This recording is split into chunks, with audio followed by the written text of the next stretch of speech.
Hey everyone, it's Emily Fox. Today's video is going to be a very chill, chit-chatty kind of video. We're going to be talking about all the books that I've recently added to my TBR, my to be read piles, either on the library websites, which I'll be looking down because I'm looking at the list on their website. So books that I've added to my waiting list or my wish list, and then we're going to go on Goodreads on my to be read pile. Usually I'll check first if my library has it. If not, I'll put it on Goodreads, and then when I go use book shopping, I often check the book on Goodreads, seeing review quickly, and if I see it's already on my want to read, then I'll grab them. It just makes sense. To be completely honest though, sometimes I do forget why I added a book to my to be read pile. So this is a judgment-free zone. It's very chill. I like doing these videos every couple of months just to let you know the books that I've been eyeing, the ones that you can look forward to me reviewing. That way you can tell me if I should hurry up or it wasn't actually good. Or you can even realize that this book exists and add it to your own TBR. So it's just, you know, a fun, chill video. So we're going to start with the ones I do know why I added them, because that is more helpful. So library wish list. So my library wish lists are completely full. I have access to 2 libraries. Definitely recommend using your library as much as possible. You can use them through Libby, the app on your phone. It's free.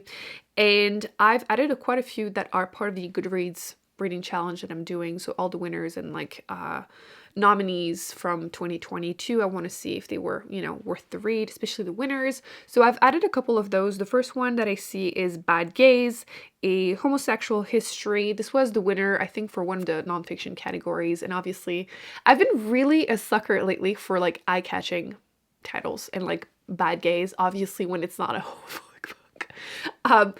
It catches your eye, and I've been told that it's great, so I will be listening to that one as an audiobook. I love nonfictions as audiobooks, so that's one. I also wanted that feedback for this one. How to Sell a Haunted House, which is a new release by Grady Hendrix. I have seen this author, you know, popping up. I think the Final Support Girl or something was a book that was going around. I think it's horror, which I haven't been very lucky with horror. You know, like 50% of the time I hate them, but sometimes I don't. So I wanted to give him a shot, and I especially want feedback. Is it worth it? Or should I read something else by him? Let me know. But I wanted to give it a shot before I give up, before even starting. I'm trying to find favorites, mystery, thriller, horror books. If you're new here, it's been a little bit of a struggle. I'm trying to go out of my way to try to find some this year. So this one has been popular, so I wanted to, you know, check it out. Another one that I wanted to read is Notes on an Execution, which this one I've been seeing people starting to talk about it. The premise sounded really interesting. Basically, this person that is about to be executed for doing horrible things. I think he murdered someone. Anyway, the whole story is about everyone else around them. All the women around him, I think. I've been seeing more and more people talking about it, and again, I'm trying to find favorites. I will be trying that one as an audiobook. Hopefully that's the right way to go about it. But I wanted to give it a shot. So again, I feel like the library is the best place to test waters. You know, if you're not sure you're going to like it, why buy it when your library has it? So they're telling me waiting time about 17 weeks. So it's not going to happen very soon. But sometimes they will add more books if it's a popular one. So they only have like 3 copies right now. So they might get more. But this year, eventually, I should be listening to that one. I did a video recently talking about some nonfictions that I want to read this year, and I don't know if I mentioned this one, but this one is called Butts. Did I mention it? Doesn't matter. Either way, quickly mentioning that I want to read that one. Again, sucker for eye-catching titles lately. It's been nonstop, but it's called A Backstory. As you can imagine, it's literally about butts. I don't know. I don't want to know too much. I just want to try it because that's just so funny to me. I feel like nonfictions need to be promoted more often as something that can just be fun and interesting. It doesn't have to be, you know, serious and boring. The audiobook is 8 hours, so I'm going to be reading about butts or listening to someone talking about butts for 8 hours. I'll let you know. That sounds cool. So to go back to the fact that I want to read more mystery, thriller, horror, I was trying the Inspector Armand Gamache series by Louise Penny. That series has been everywhere. I'm currently finishing up book 3. I don't think it's for me. I don't feel like they've aged really well. I really like small town murder mysteries, and I really found that the characters in the small town were really attaching. I really like Ruth and Marnie. the used bookshop owner. Anyway, I wanted to love it. I'm not loving it. So we're going to try something else that's also older, but it was popular. It's A Great Deliverance by Elizabeth George. It's, again, an inspector murder mystery. That's all I know, but I'm trying to go back to find like old popular favorite ones. Sometimes, like I said, they don't age well, but if they've been so popular for so long, I want to give them a shot because, again, the new popular releases don't always work for me. So we're going back a little bit, testing the waters. Another nonfiction that I've added recently, I was looking what my library had, and I know this one I did not mention. I'm pretty sure I didn't mention it. Why Women Have Better Sex Under Socialism. This is another great example of I saw that title and I knew it needed to happen. So I put my name on the waiting list. But to read you what it is about, it's a deeply researched exploration of why capitalism is bad for women and how, when done right, socialism leads to economic independence, better labor condition, better work-life balance, and yes, even better sex. That's all. That's all. I need to know. I need to know if this book is good. It's like 5 hours, so I'll let you know. Audiobooks once again. I did mention that I wanted to read Their Eyes Were Watching God recently. It's a classic, like modern classic written by a Black woman. I feel like that we don't see a lot of those. And after I mentioned that I wanted to read it, a lot of you told me try to get the audiobook because of the way it's written. English is my second language, so I still struggle sometimes to like read, especially when it's like written like, how do you say that? Like there's an accent and like they write in that accent, so it makes it harder to read. So thank you so much for recommending the audiobook. I did put my name on the waiting list there, so I should be able to listen to that one. I'm really looking forward to listening to it because I've heard so many amazing things. I've heard this is going to break my heart. It's a really sad story of this woman. I believe she was married 3 times or something, and it's like heartbreaking. I will. This one was recommended by one of you, actually, This Time Tomorrow, which is a sci-fi, and I believe someone is reliving their day, or it's like about time. I mean, clearly with the title. Ooh, there's a little thing about Emily Henry talking that it was good. I've been liking Emily Henry. Okay, so you have this woman, she's about to turn 40, and then she wakes up one day in her 16-year-old body, and I'm a sucker for these, and I'm planning on doing a video about all of them, like time loops or these kind of vibes, and I wanted to try to read more, and someone mentioned this one, and I think it was part of the actually Goodreads reading challenge of 2022. Did it come out in 2022? Let me double check. Yes, 2022. So it was part of the sci-fi nominees. I just didn't really saw it or thought about it, and then someone mentioned it, so I added it. So my library has it, so I put my name down on the waiting list, although currently it says that 26 weeks, so it's okay. It's okay. That's why I'm happy I have 2 library cards, so I can have a lot of books on the waiting list, because 26 weeks is a while.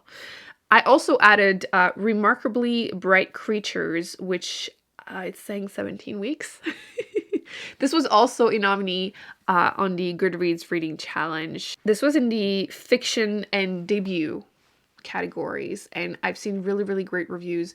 I don't find that like fiction books, like literary fiction or contemporaries, end up often being all-time favorites, but I really like getting out of my comfort zone, and because it has been getting great reviews, I wanted to try it. Apparently it's like acute-ish. Like you have this woman who starts working at, is it an aquarium? Yes, an aquarium, mopping floors and everything. And she kind of strikes a friendship with a giant octopus. Okay, this sounds like a crazy premise, but I've heard it has cute vibes. So, and again, once in a while, I want to give these books a chance. Not gonna lie, the cover caught my eye too. It's bright, it's fun, it's something different for me. I'm all for it. I'm all for it. Ooh, I also wanted to correct myself. I put Lessons in Chemistry in my video about nonfiction. I don't know why I mix it up, but this is historical fiction. Just mentioning still that I do want to read it in 14 weeks. But I've heard great things, that it's like funny and everything, so correcting myself. I also added the ebook If Cats Disappeared from the World on my TBR because someone recommended to me. I read last year, I did a video reading for 24 hours the saddest book recommendations you gave me, and we were trying to make me cry, and I read The Traveling Cat Chronicles, and it made me cry. Like, you see it coming, but I still cried. I don't cry easily, so obviously this is where you guys came in the comment section and gave me more recommendations of sad books with cats. So I will be reading this one hopefully this year. But yeah. Also, I have a half-built garden because I don't remember what it is about, but I know that someone told me that this was giving them Becky Chambers vibes. She's one of my all-time favorite authors. She writes really cozy sci-fi, and I've been really loving sci-fi. I've kind of decided to accept that sci-fi is probably my favorite genre, which I don't feel like is something that is super popular on Goodreads, on Booktube. I am all for promoting sci-fi. I feel like a lot of them are a lot more accessible than people realize, but this one includes aliens, and it's supposed to be not super action driven, so I've been trying to find more of those to balance out the other ones I've been reading. But I'm curious, as soon as someone mentions Becky Chamber vibes, I'm like, yes. I haven't found anything that really works that is exactly or like similar enough, but I'm still looking. I'm still hopeful. The other ones I've mentioned in the past, so we're going to go the other library. I did mention that I wanted to read Know My Name, so I'm not going to repeat that, even though I just did. I did add recently As Long as the Lemon Trees Grow, which I believe this one is considered historical fiction or just fiction. Apparently this is going to break my heart. But again, this is what I use my library for, right? The ones I'm not 100% sure. It's apparently love letter to Syria and its people, so like I said, kind of speculative fiction. And like similar to like The Book Thief and all of these books that aren't really my thing, but I once again try to read a couple every year because once in a while I will find one that I love. And like, you don't need to give a book 5 stars to, you know, gain something from it. So I feel like this is going to be one of those. So I will probably be heartbroken. Emily Henry is doing a lot of blurbs on the books that I've added to my TBR apparently. I added The Change, and I believe this was recommended to me, that it was also on the Goodreads, like one of the list of the nominees. I believe this one is like 3 women that are witches, but it's not like fantasy witches. It's more like contemporary kind of witches. And it's kind of a mix of like solving a mystery. Like they find the body of a teenage girl and they try to solve it, like Small Town. I think. I don't like giving you a premise when I haven't read the book, but I know I added it because of these kind of reasons, because I love small towns. I love witches. So yes, I don't think it's going to be very action driven, but I'm looking forward to trying this one. I also added The Hole, which I don't remember much about it, but I know someone recommended to me after I read another book by an Asian author. I think it was a Japanese author, which I can't even remember the title of the book I had read. But it was really interesting and so unique, and I need to try more by him, but I added The Hole after the recommendation, so I will be reading that one hopefully soon. But I feel like mystery thrillers, I don't want to know too much because spoilers, you know?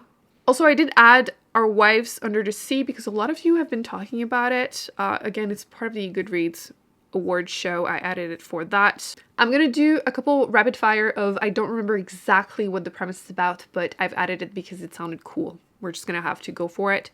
Hi, We Go in the Dark. This one has been on my list for a while. I just haven't had a chance to put it on the actual wish list yet because there's a little bit of random spots, right? I can't put 40 books on there, unfortunately.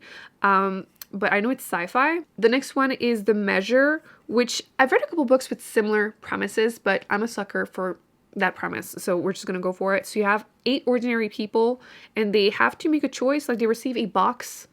I feel like that has been done, but it's okay. I'm still looking for a favorite one. And they have to choose if they're gonna open it or not. In this case, it's not about killing someone else. I feel like it's always that. It's okay. Again, I'm a sucker for it. But I think when they open the box, they can find out how long they have left to live. Yes. Yes, I will read that. Hopefully it's good. I saw a list about like horror books to give a shot to, so I'm going to mention 2 I added to my TBR. I'm not sure I understand what the premises are about, but they sounded interesting. The reviews were positive. Again, judgment-free zone here. Leech. I have about 14 weeks to wait on the waiting list for the audiobook. It was actually blurbed by the author of, I can't find it, the really weird book with the necromancer, lesbian necromancers. This is just getting weirder. That. So I want to give it a shot. It seems really strange, like a gothic sci-fi. It sounds weird. I want to try it. And the other plague-like book is And Then I Woke Up, which I have about 10 weeks to get the ebook from the library. There's a couple I added to my list because they're out of my comfort zone, and once again, I like to get those from the library so super quickly. I have small things like these, which I believe might be historical fiction, maps over spectacular bodies, and all this could be different. One I do want to talk about because it sounds really cool. All these covers are really bright and fun. I think that helps. The Seven Moons of Mali Almeida. This one is about or during the Sri Lankan War, Civil War. And specifically, I added it to my list because the main character is killed and he's trying to figure out who did it, I think. That's what I understood from the summary, and that was enough for me to want to pick it up. I like those books that are like contemporary with a hint of sci-fi. As soon as something has a hint of sci-fi, I'm a sucker. Another example would be Light Years from Home. This one main character on a camping trip with her family, her brother and her father disappeared, and her father comes back and says that he was abducted by aliens. And I believe the brother shows up later, 15 years later kind of thing. So once again, that's all I needed, okay? And I'm taking the risk easily because library. I've also been adding a lot of books that are translation to my list because I'm trying things that are different. I feel like I'm just not used to the premises. There's always something different or more unique. So one that I've added that seemed popular is Elena Knows. And this one is shortlisted for the International Booker Prize of 2022. I feel like I should start reading books from these lists instead of the Goodreads Choice Award because it doesn't seem to be working for me. But this one, basically, main character is found dead, and her mother, who doesn't know her as well as she thought, has to try and figure out what's going on or what happened. And her mother is not healthy, so it's, a difficult journey trying to figure out what happened. So that sounds fun. And by fun, I mean interesting. It doesn't sound like a light book. I'm planning on doing a part 2 of my most anticipated releases of 2023. As you know, we learn more books are coming out throughout the year. But quickly wanted to give a shout out that Bookshops and Bone Dust is going to come out in November in 2023. I'm really excited. This is after Legends and Lattes. Same author, same world, but not necessarily, a series. But still, does it count? They're saying it's a prequel. Would that count for my series challenge? Maybe. So yes, it's announced that it's coming out this year. I'm very excited. I needed to mention it because I think a lot of us will want to read more. Another thriller post-apocalyptic book, because I need all of them apparently. There is Moon of the Crusted Snow. And this one happens in Canada, which obviously want to read more. And I believe this one is by an Indigenous author, which I've been wanting to try more of. But I feel like I haven't read a lot of post-apocalyptic books that are during the winter, which I feel like would make things so much more awful. So yes, I added that one to my TBR. So yeah, these are probably the main books that I've recently, the last couple of weeks, months, added to my TBR. I don't know if I'm going to enjoy them or not. That's why I tend to use my library for those. And I'm excited actually about a lot of these. The ones that I have to wait, 6 months for. But now you know what I'm planning and hoping to read for the upcoming months. You can add them to TBR. And once again, if you've seen something on there that you loved, let me know and I will try to prioritize them. And if you hated them, let me know so I will lower my expectations. I hope you're having a great week. Thumbs up, subscribe. I will be putting more videos on the screen that I recommend you check out, including my last book haul video. And I've been doing my 1 week, 1 shelf challenge. I'm doing it all month. It's going to be stressful but fun. Actually, week 1 has been fun. So I definitely recommend checking that out, and I will see you in an upcoming video very soon. Bye.